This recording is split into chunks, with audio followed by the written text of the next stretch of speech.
Welcome back to the Profit Builder Unscripted. Today we're talking about how do you get out of the role of chasing after people for results and micromanaging, and how do you get people to be more successful and take more ownership in their jobs. All right, let's jump in. This morning I had this interesting opportunity to coach Dortha on my team this morning about writing a position agreement for a new hire that we're making on our team. And as I was reading through the job description or position agreement that she had written for this position, it reminded me of how often when I have conversations with leaders about, do you have job descriptions in your place in your business, that they oftentimes sound more like a task list than actually an agreement with somebody that is clear accountability and clear results attached to it. And, as I read through this position agreement that Dortha had written, she had a lot of the tasks that she wanted this person to do. And as I was reading through it, I kept asking the question, well, how will you know it got done? And when do you want to get done? And according to what criteria? Like, my mind always goes to what are the results that you're after as opposed to the task to get there. And it made me think about, and I shared this story with her about building a project, right? When you begin to build a project, you go and you assess the situation and you look at the job site and you look at what's working, what's not working, what do you want to have be different? And then you're having some conversation with a customer about what they would like, how would they like it to be? And before you ever begin construction, before you even sign a contract with somebody, you first determine what is the scope of work that you're going to do. What is it going to look like when it's finished? And when you have that clarity about where, like, what is the blueprint, what's the schematic, what are the specs for that job, it's at that point that you can look at, from the end in mind, look at back at where your starting point is and say, all right, what is it going to take to get from where I am to from where I am starting out to where I want to be, to this end result.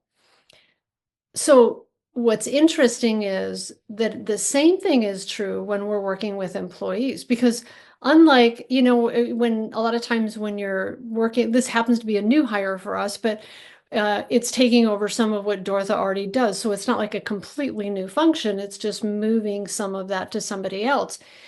But, when you look at a project, you would never consider, when you start a project, to just determine, all right, well, here's what needs to be done to start with. We need to demo. So you wouldn't go in and start demoing things and then go, oh, all right, what are we going to do next? Like, what do you want to build? Right? Like, first of all, nobody would ever keep you on a job site if you started demolishing in their house before you had a plan, right? You had an end goal. And that same principle that you use every day in running projects and building successful jobs is that you're clear about what the outcome is before you begin. And the same thing is true when we run our businesses, and the same thing is true when we manage teams. So as I sat there with Dortha and we went through the position agreement for this marketing assistant, I said, well, I said, so what's the goal here? What's the result that you're after? And we kind of went through each of the line items, and we determined two things. One was she needed to get way more specific, way more measurable, and have it be time driven for when she wanted to have things done. Now, sometimes this is challenging for us, and Dortha expressed this to me because I said, how do you know when it's done? Like, how do you know that? And she goes, well, I've just been doing this for so long. It's just automatic for me. And I go, exactly, because that's the thing where you've got to take it out from, what we know in our heads and put it down on paper so that somebody else can actually be successful in being able to produce a result. Because the other thing that we talked about was, when that's not clear, when you're not really clear and they're not clear about what the results they're after, then what will happen is you'll end up micromanaging them, and they end up being more like helpers than people to actually take ownership of a result. And the reason people do that is not because people are lazy. People end up being helpers to us, and we end up micromanaging them because we have not told them how to win the game. We've not told them what we're building to, right? Imagine if you tried to do a project and you had no idea what the end scope was going to look like, and somebody just said, I'll tell you as we're going along. Well, it would be horrible, right? So it's the same thing with the people who work for us. And so as Dortha and I started to talk about it, the first thing we did, one of the things I said to her, I said, do you know that expression called SMART agreements? So if you have not heard this before, it's specific, measurable, there's clear accountability, realistic, and time-driven. Specific, measurable, clear accountability, realistic, and time-driven. So when we're making agreements with people, when we're writing position agreements, when you're writing contracts with clients, the more specific it is, the more measurable it is, the more there's clear accountability of who's responsible for what. Realistic being you didn't give them a schedule of, 2 months when you know it's going to take 2 years, right? And time driven is that there's a time frame by when something's going to get done. So an example was on the podcast, right? There's a certain number of tasks that or a certain part of the podcast function that Dortha wants this person to take over. And first of all, I said she wrote a whole procedure within the job description or position agreement. You could use either one of those terms. I'll tell you why I use position agreements in just a second, but I said, you have the whole procedure in there. So I said, let's move the procedure out, right? The procedures are what's the result you're after, and then it has all the tasks to get to that result. Those are important. I appreciate that. But what are the top 3 deliverables about what accountability do you actually want this person to have in the deliverables of handling the podcast? What are the top 3 most important things? And when we identified those, I said, then, okay, and what are the deadlines for those things of when they have to be in? What's the time driven, right? So what was the specific thing that was a deliverable, measurable? Anybody could look at it and go, yes, that got done. In this case, it happened to be the transcript was finished.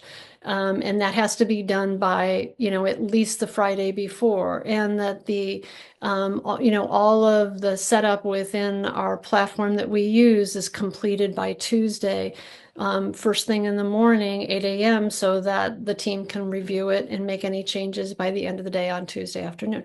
So it was things like that. It's specific, it's measurable, time driven.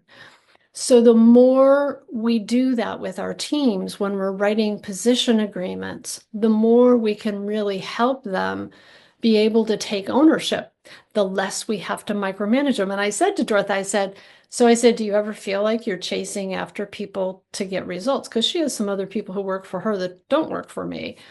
And she was like, yeah, it's really frustrating. I go, and it's time consuming, right? And she goes, yeah. And I go, this is your key right here. Like, this is the thing that if you want, and this is my invitation to you, if you want to be able to spend less time chasing after results with your team, first thing is have position agreements that are clearly defined with the results of what it is that you're looking for.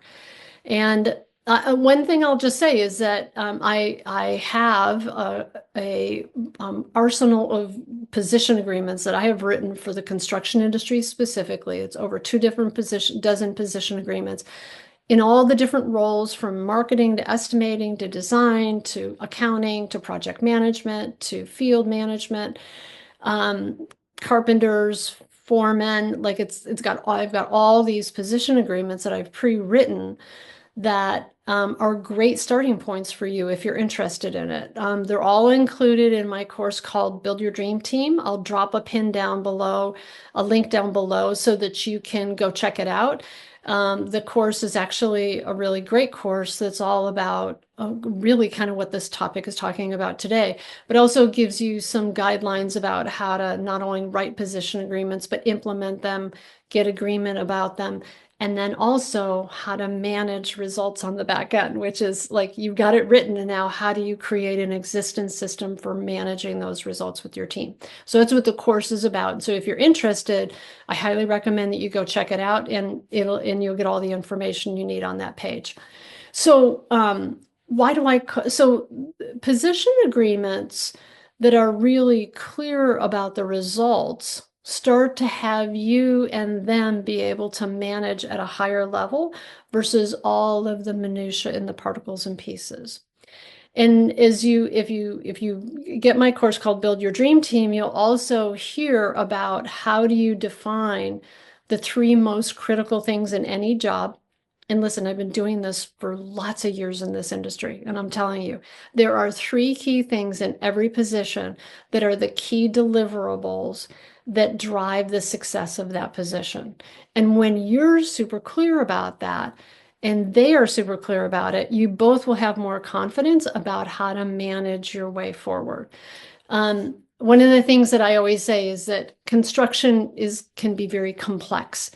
And but running your construction business doesn't have to be, when you know the critical things that help you keep your finger on the pulse of what drives your success in each department and each position.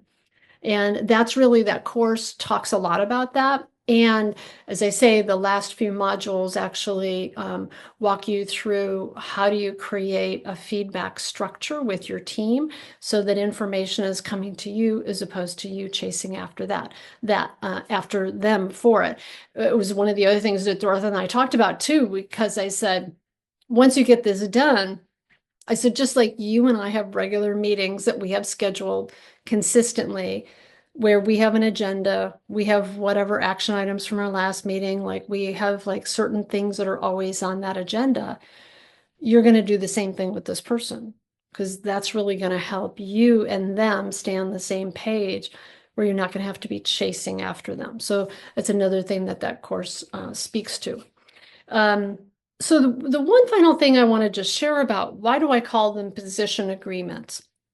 Well, position agreements are all about creating agreement and getting buy-in with your team.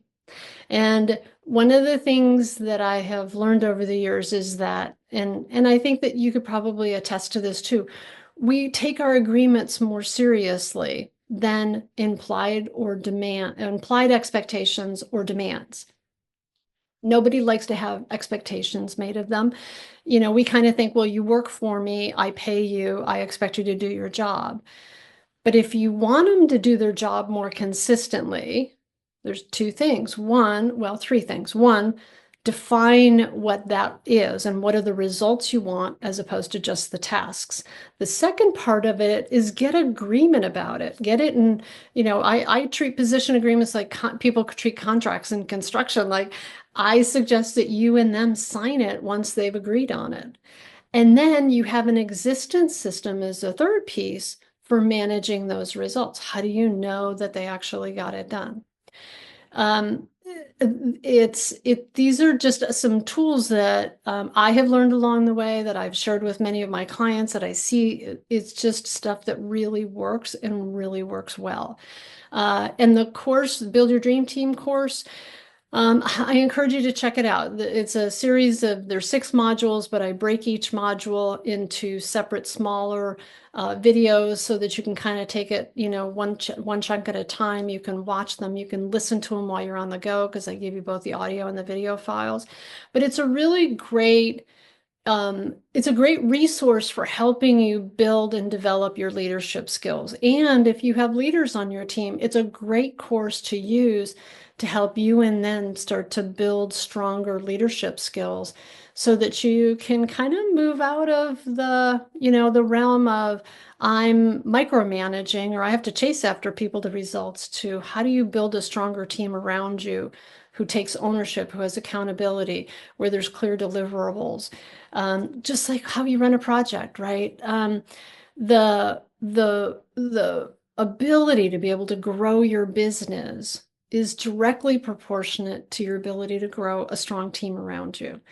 If everything goes through you, you're going to keep your business small. But if you can build a team who takes ownership with you, now you've built a foundation on which you could grow. That coupled with consistent processes and systems, man, that's where the foundation is on which you're able to grow a larger business, a more profitable business. Yeah. So I hope you found today's topic to be helpful.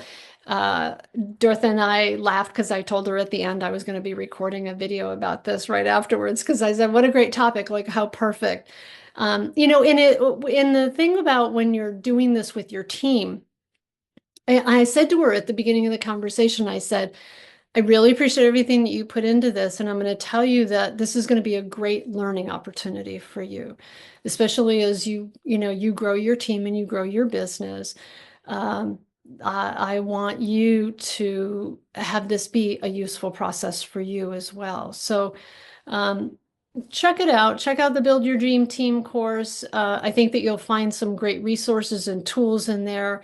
Like I said, the position agreements, those over 24 pre-written position agreements are included with the course when you get it.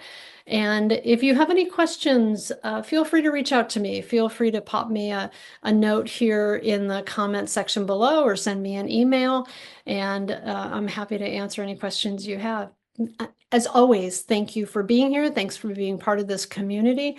And I look forward to seeing you next time on the Profit Builder Unscripted.